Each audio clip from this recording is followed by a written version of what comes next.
வரலாறு, முக்கிய வினாவிடைகள். மதுரா மற்றும் சோனாபட் பட்டயங்கள் யார் காலத்தை சார்ந்தவை? இந்த மதுரா மற்றும் சோனாபட் இந்த பட்டயங்கள் யார் காலத்தை சார்ந்ததுன்னு பார்த்தீங்கன்னா அர்ஷர் பேரரசு காலத்தை சார்ந்தது. மதுரா மற்றும் சோனாபட் பட்டயங்கள்.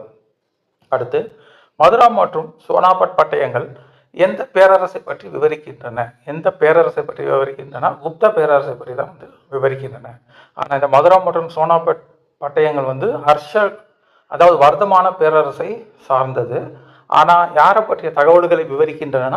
குப்த பேரரசின் தகவல்களை விவரிக்கின்றன.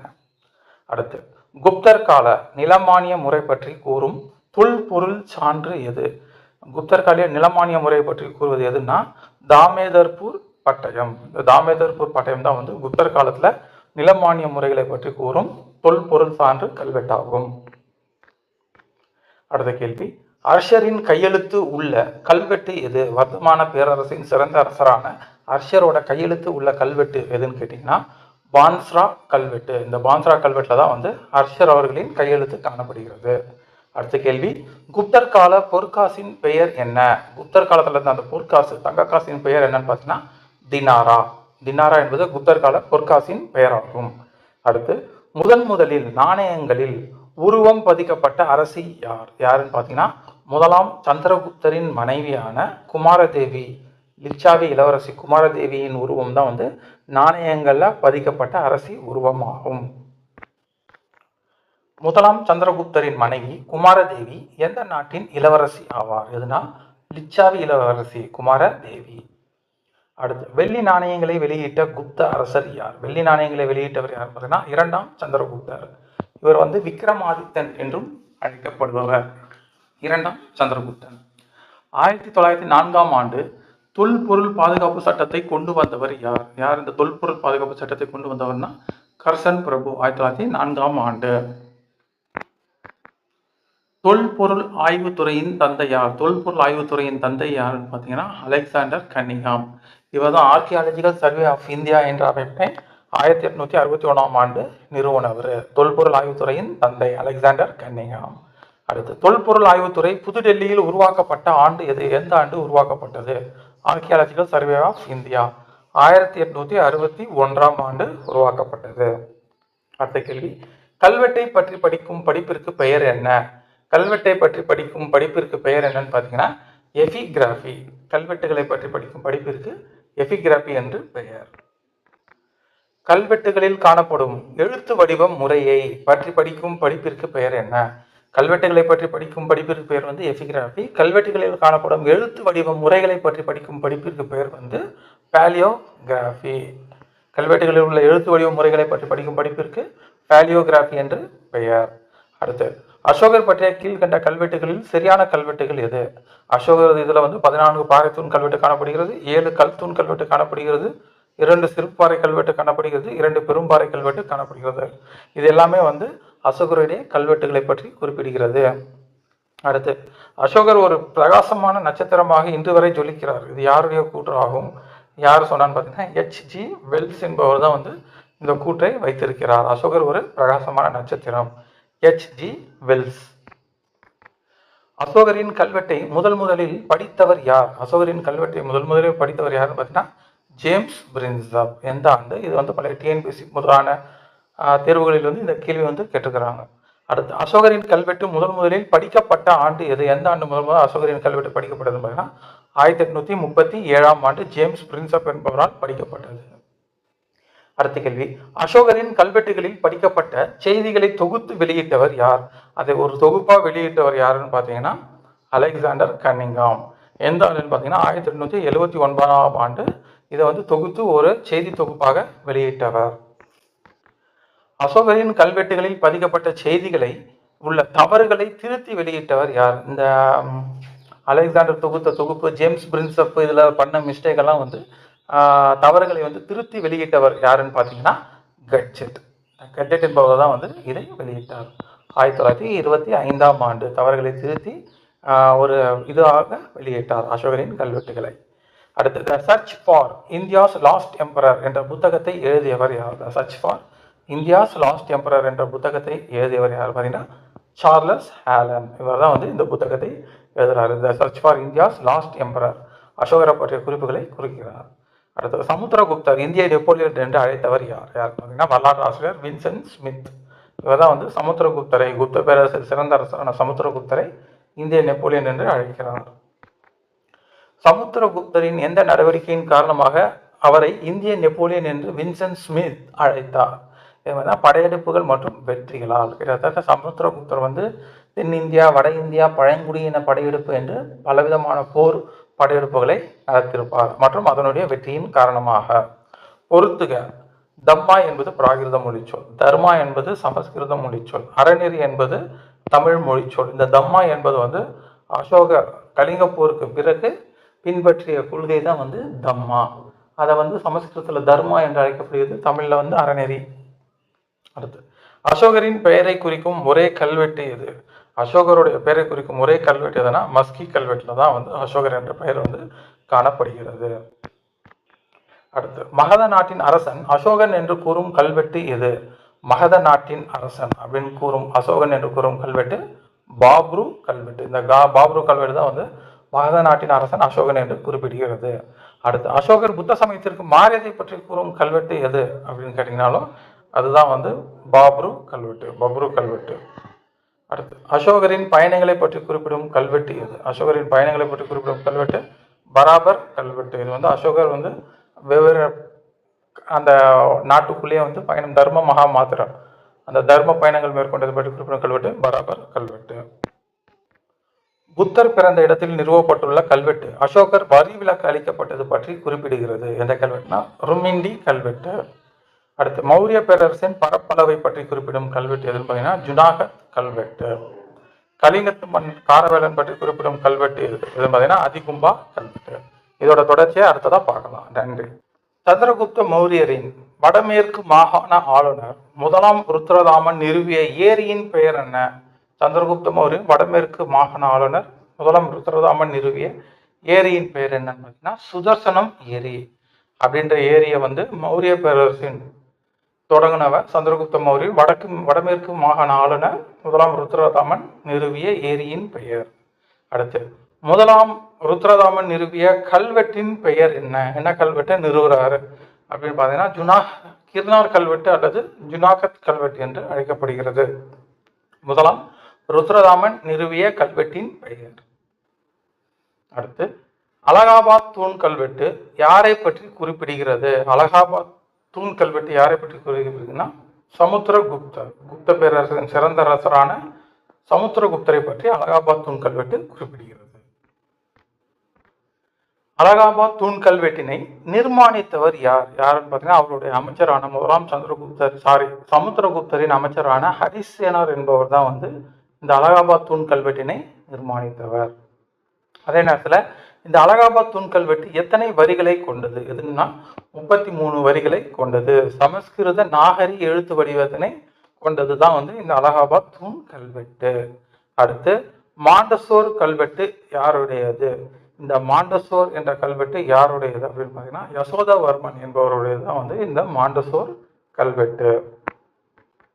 அடுத்து மண்டகப்பட்டு கல்வெட்டு யாருடையது? இந்த மண்டகப்பட்டு என்ற கல்வெட்டு யாருடையதுன்னு பார்த்தீங்கன்னா பல்லவரசின் முதலாம் மகேந்திரவர்மனுடையது தான் வந்து இந்த மண்டகப்பட்டு கல்வெட்டு.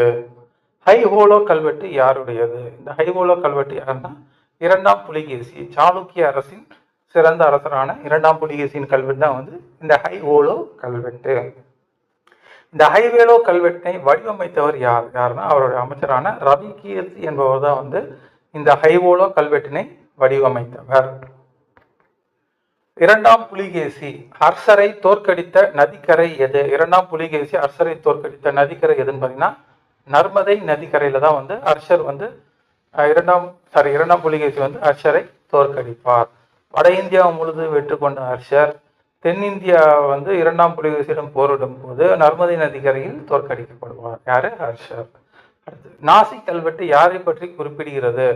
இந்த நாசிக் என்ற கல்வெட்டு யாரை பற்றி குறிப்பிடுதுன்னா கௌதமி பாலஸ்ரீ என்ற இதை பற்றி தான் வந்து நாசிக் கல்வெட்டு குறிப்பிடுகிறது. உத்திரமேரூர் கல்வெட்டு யாரை பற்றி குறிப்பிடுகின்றன? தமிழ்நாட்டின் காஞ்சிபுரத்தில் இருக்கிற அந்த உத்திரமேரூர் கல்வெட்டு யாரை பற்றி குறிப்பிடுகின்றன? பராந்தக சோழன், இவரை பற்றி தான் வந்து உத்திரமேரூர் கல்வெட்டு குறிப்பிடுகிறது. குடை ஓலை முறையினை பற்றி குறிப்பிடும் கல்வெட்டு எது? இந்த குடை ஓலை முறையினை பற்றி குறிப்பிடும் கல்வெட்டு வந்து உத்திரமேரூர் கல்வெட்டு. இதை வடிவமைத்தவர் தான் வந்து பராந்தக சோழன். அடுத்து திருவேலங்காடு பட்டயம் யாரை பற்றி குறிப்பிடுகிறது? இந்த திருவேலங்காட்டு பட்டயம் யாரை பற்றி முதலாம் ராஜேந்திர சோழனை பற்றி தான் வந்து குறிப்பிடுகிறது திருவேலங்காடு பட்டயம்.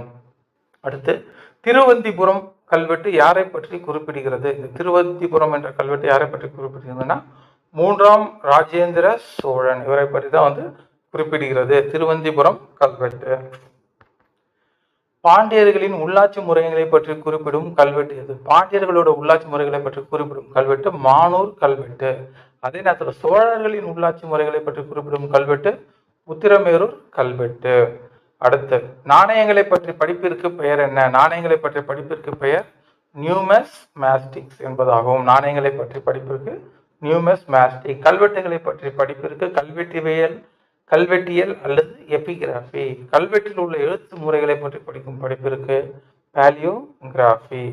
அடுத்து ரூபியா என்னும் வெள்ளி நாணயத்தை வெளியிட்டவர் யார்? ரூபியா என்னும் வெள்ளி நாணயத்தை வெளியிட்டவர் யாருன்னு பார்த்தீங்கன்னா ஷெர்ஷா. இவர் தான் வந்து ரூபியா என்னும் வெள்ளி நாணயத்தை வெளியிட்டவர். தன்னுடைய நாணயங்களில் லட்சுமி படம் பொறித்த அரசர் யார்? இந்த லட்சுமி படம் பொறித்த அரசர் யாருன்னு பார்த்தீங்கன்னா முகமது கோரி. அவர் தான் வந்து நாணயங்களில் லட்சுமி படம் பொறித்த அரசர். இல்துமிஷ் வெளியிட்ட வெள்ளி நாணயத்தின் பெயர் என்ன? வெள்ளி நாணயத்தின் பெயர் என்னன்னு பார்த்தீங்கன்னா டாங்கா. டாங்கா என்பது வெள்ளி நாணயம். அடுத்து அரேபிய நாணய முறையின் தந்தை என்று அழைக்கப்பட்டவர் யார்? அரேபிய நாணய முறையின் தந்தை என்று அழைக்கப்பட்டவர் வந்து இல்துமிஷ். அரேபிய நாணயத்தை இந்தியாவில் இன்ட்ரடியூஸ் பண்றாங்க. குத்புதீன் ஐபக்கின் மருமகன் இல்துமிஷ். அடையாள நாணய முறையை அறிமுகப்படுத்தியது யார்? த டோக்கன் கரன்சி சிஸ்டத்தை அறிமுகப்படுத்தியது யார் அப்படின்னு பார்த்தீங்கன்னா முகமது பின் துக்ளக். அடையாள நாணய முறையை அறிமுகப்படுத்தியது மற்றும் அடையாள நாணய முறையின் தந்தை என அழைக்கப்படுபவர் முகமது பின் துக்ளக். அடுத்து நவீன நாணய முறையின் தந்தை என்று அழைக்கப்படுபவர் யார்? நவீன நாணய முறையின் தந்தை யாருன்னு பார்த்தீங்கன்னா ஷெர்ஷா சூரி. சூர் வம்சத்தை தோற்றுவிட்ட ஷெர்ஷா சூரி தான் நவீன நாணய முறையின் தந்தை என்று அழைக்கப்படுகிறார். அடுத்த கேள்வி, ரோமானிய நாணயங்கள் வாயிலாக தமிழக ரோமானிய வாணிப உறவை அறிய முடிகிறது எனில் ரோமானிய நாணயங்கள் எங்கே கண்டெடுக்கப்பட்டன? இந்த ரோமானிய நாணயங்கள் எந்த இடத்துல கண்டெடுக்கப்பட்டன பார்த்தீங்கன்னா அரிக்கமேடு, பாண்டிச்சேரிக்கு அருகில் இருக்கிற அரிக்கமேடு என்ற இடத்துல தான் வந்து கண்டறியப்பட்டது. அங்கே கிடைத்த காயின்ல தான் வந்து தமிழ்நாட்டிற்கும் மற்றும் ரோமானியத்திற்கும் இடையே வாணிபம் நடைபெற்றதை அறிய முடிகிறது.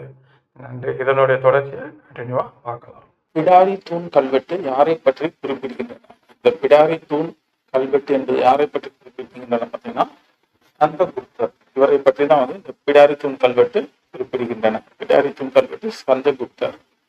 அடுத்து கீழ்கண்டவற்றுள் இரண்டாம் சந்திரகுப்தர், அதாவது விக்ரமாதித்தன் என்று அழைக்கப்படும் இரண்டாம் சந்திரகுப்தர் பற்றிய கல்வெட்டு அல்லாதது எது? எதுன்னு பார்த்தீங்கன்னா மெஹரோலி இரும்பு தூண் கல்வெட்டு தான் வந்து இரண்டாம் சந்திரகுப்தரை பற்றி தெரிவிக்காத கல்வெட்டு. அவரை பற்றி தெரிவிக்கும் கல்வெட்டு எதுன்னு பார்த்தீங்கன்னா உதயகிரி குகை கல்வெட்டு, மதுரா குகை கல்வெட்டு, சாஞ்சி பாறை கல்வெட்டு. இவை மூணுமே வந்து இரண்டாம் சந்திரகுப்தன் அல்லது விக்ரமாதித்தன் என்று அழைக்கப்படும் குப்த மன்னரை பற்றி தெரிவிக்கின்றது. அடுத்த கேள்வி, மெஹரோலி இரும்பு தூண் கல்வெட்டு யாரை பற்றி தகவல்களை தருகின்றன? மெஹரோலி இரும்பு தூண் கல்வெட்டு முதலாம் சந்திரகுப்தரை பற்றிய தகவல்களை தருகின்றன. இது மெஹரோலி இரும்பு தூண் கல்வெட்டு. மெஹரோலி இரும்பு தூண் கல்வெட்டினை வடிவமைத்தவர் யார்? இந்த மெஹரோலி இரும்பு தூண் கல்வெட்டினை வடிவமைத்தவர் யாருன்னு பார்த்தீங்கன்னா இரண்டாம் சந்திரகுப்தர். அதே நேரத்துல இந்த இரும்பு தூண் யாரை பற்றி தகவல்களை தெரிவிக்கின்றன கேட்டாங்கன்னா முதலாம் சந்திரகுப்தரை பற்றி. அதை வடிவமைத்தவர் யாருன்னு இரண்டாம் சந்திரகுப்தர் விக்ரமாதித்தன். அடுத்து இந்திய கட்டிடக்கலை மற்றும் கிரேக்க கட்டிடக்கலை இணைந்து உருவான புதிய கட்டிட முறைக்கு பெயர் என்ன? என்ன கட்டிட முறைக்கு பேர் என்னன்னா காந்தார முறை பாணி. இந்தோ மற்றும் கிரேக்க சிற்ப கட்டிடக்கலை இணைந்து உருவான புதிய கலை முறைக்கு பேரு காந்தார முறை பாணி. அடுத்த கேள்வி, மிக பழமையான வேதம் எது? மிக பழமையான வேதம் என்பது ரிக் வேதம். இது முன்வேத காலத்துல எழுதப்பட்டது.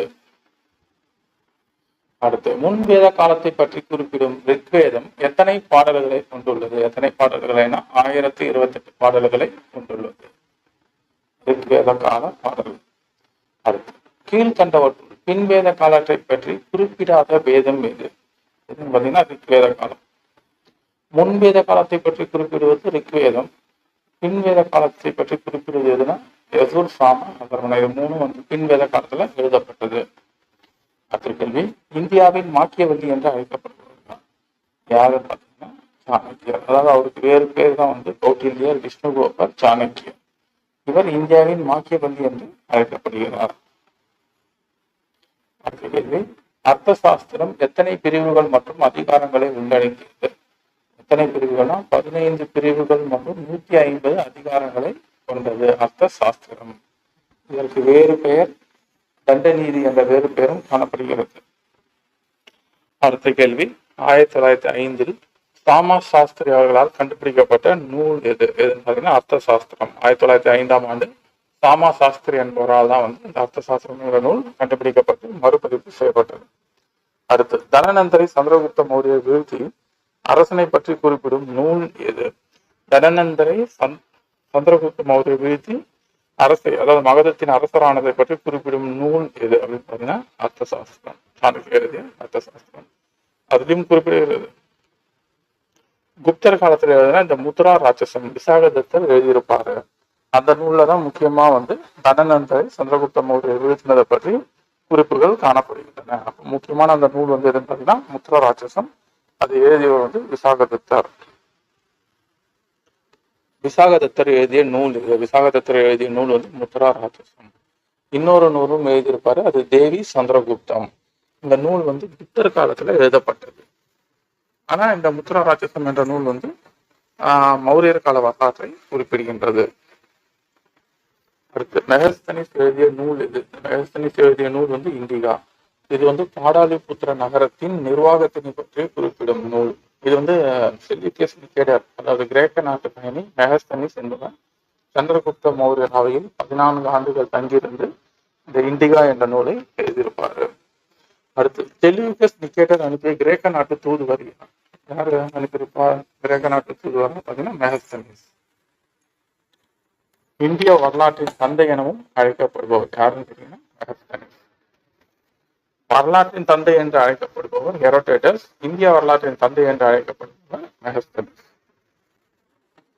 திவ்ய வதனம் என்னும் நூலை இயற்றியவர் யார்? இந்த திவ்ய வதனம் என்ற நூலை இயற்றியவர் யாருன்னு பார்த்தீங்கன்னா தாராநாத். திவ்ய வதனம் என்ற நூலை எழுதியவர் வந்து தாராநாத். அடுத்து 16 மகாஜன பதங்களை பற்றி கூறும் புத்த சமய இலக்கிய நூல் எது? 16 மகாஜன பதங்கள் இருந்ததாக கூறும் புத்த சமய இலக்கிய நூல் எதுன்னு பார்த்தீங்கன்னா அங்குதார நிகாயம். இந்த புத்த சமய நூல்லாம் வந்து 16 மகாஜன பதங்கள் இருந்ததாக குறிப்புகள் கூறுகின்றது. அடுத்து பாடாலிபுத்திர நகராட்சி நிர்வாகம் பற்றி கூறும் நூல் எது? பாடாலிபுத்திர நகராட்சியை பற்றி கூறும் நூல்னாலே அது வந்து மெகஸ்தனிஸ் எழுதிய இண்டிகா. அடுத்த கேள்வி, சமண மத நூல்கள் பெரும்பாலும் எழுதப்பட்ட மொழி எது? சமண மத நூல்கள் பெரும்பாலும் எழுதப்பட்ட மொழி வந்து அர்த்த மகதி என்ற மொழியில் தான் வந்து எழுதப்பட்டது. சிலப்பதிகாரம் என்ற நூலை இயற்றியவர் யார்? சிலப்பதிகாரம் என்ற நூலை இயற்றியவர் வந்து இளங்கோ வடிகள். சீவக சிந்தாமணி என்ற நூலை இயற்றியவர் யார்? அவர் யாருன்னு பார்த்தீங்கன்னா திருத்தக்க தேவர். சீவக சிந்தாமணி என்ற நூலை நன்றி. சூளாமணி என்னும் நூலை இயற்றியவர் யார்? இந்த சூளாமணி என்ற நூலை இயற்றியவர் யாருன்னு பார்த்தீங்கன்னா தோளாமொழி தேவர். இந்த தோளாமொழி தேவர் என்பவர் தான் வந்து இந்த சூளாமணி என்ற நூலை இயற்றியவர். இது வந்து சிறு பெரும் காப்பியத்துல வரும் இந்த சூளாமணி. அடுத்து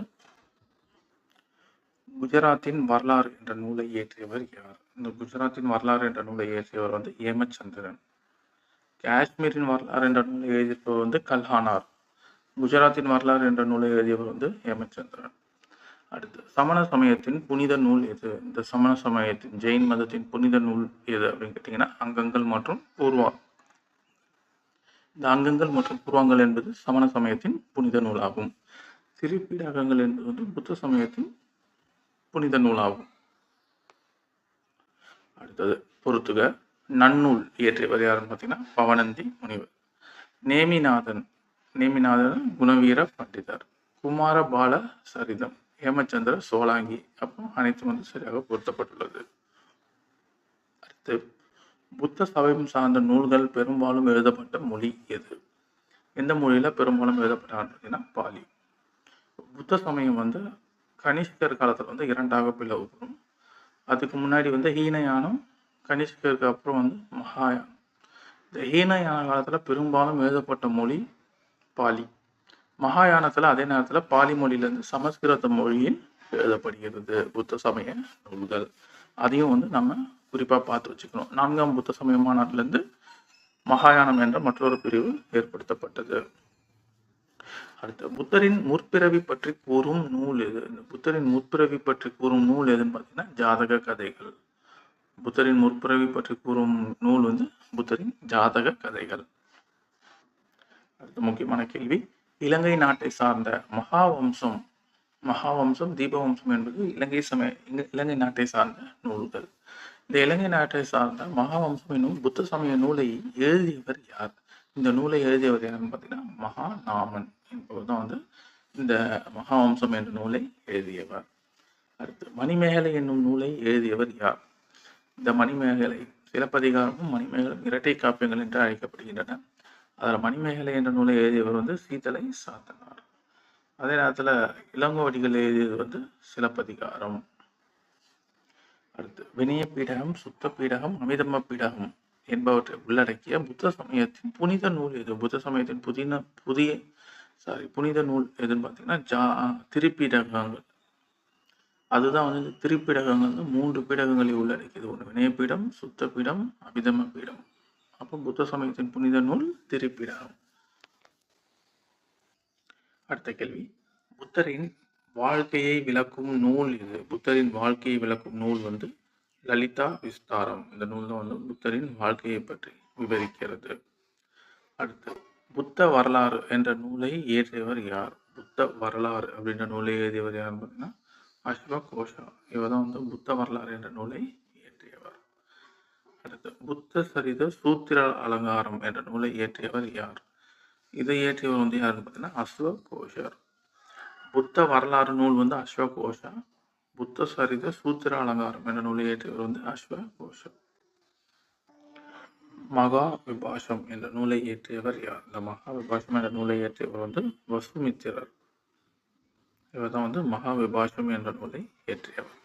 அடுத்து, மத்திய மிகா சூத்திரம் என்ற நூலை இயற்றியவர் யாருன்னு பார்த்தீங்கன்னா நாகார்ஜுனர். மத்திய மிகா சூத்திரம். அடுத்தது, காஷ்மீரின் வரலாற்றை பற்றி கூறும் நூல் இது?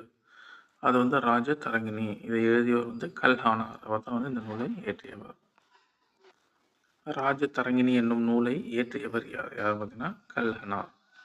இவர் தான் வந்து இந்த ராஜ தரங்கினி என்ற நூலை இயற்றியவர்.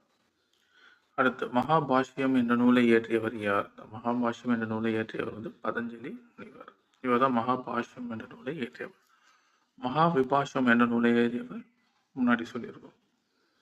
அடுத்து, சுங்கர்கள் காலத்தில் காளிதாசர் எழுதிய நூல் இது? இந்தியாவின் ஷேக்ஸ்பியரான காளிதாசர் எழுதிய நூல் எதுன்னு பார்த்தீங்கன்னா சுங்கர் காலத்தில் மாளவிகா அக்னி மித்திரம். இது அக்னி மித்திரர் என்ற அரசரை பற்றி எழுதியிருக்கும். அதான் மாளவிகா அக்னி மித்திரம். கத சப்தசாயா என்ற நூலை எழுதியவர் யார்? இவர் ஒரு அரசர். கத சப்தசாயா என்ற நூலை எழுதியவர் சாதவாகன அரசர் ஹாலோ என்பதுதான் வந்து இந்த கத சப்தசாயா என்ற நூலை இயற்றியவர். அடுத்து, இந்திய ஐன்ஸ்டீன் என்று அறியப்பட்டவர் யார்? பார்த்தீங்கன்னா நாகார்ஜுனர். அதான் இந்தியன் ஐன்ஸ்டீன் என்று அழைக்கப்படுகிறார். இந்திய நியூட்டன் எனப்பட்டவர் யார்? பார்த்தீங்கன்னா அவர் வந்து ஆரியப்பட்டார். இந்திய நியூட்டன் என்று அறியப்படுகிறார் ஆரியப்பட்டார். இந்தியாவின் ஷேக்ஸ்பியர் என்று அழைக்கப்பட்டவர் யார்? இந்தியாவின் ஷேக்ஸ்பியர் என்று அழைக்கப்பட்டவர் யார்? பார்த்தீங்கன்னா காளிதாசர். அவர்தான் வந்து இந்தியாவின் ஷேக்ஸ்பியர் என்று அழைக்கப்படுகிறார்.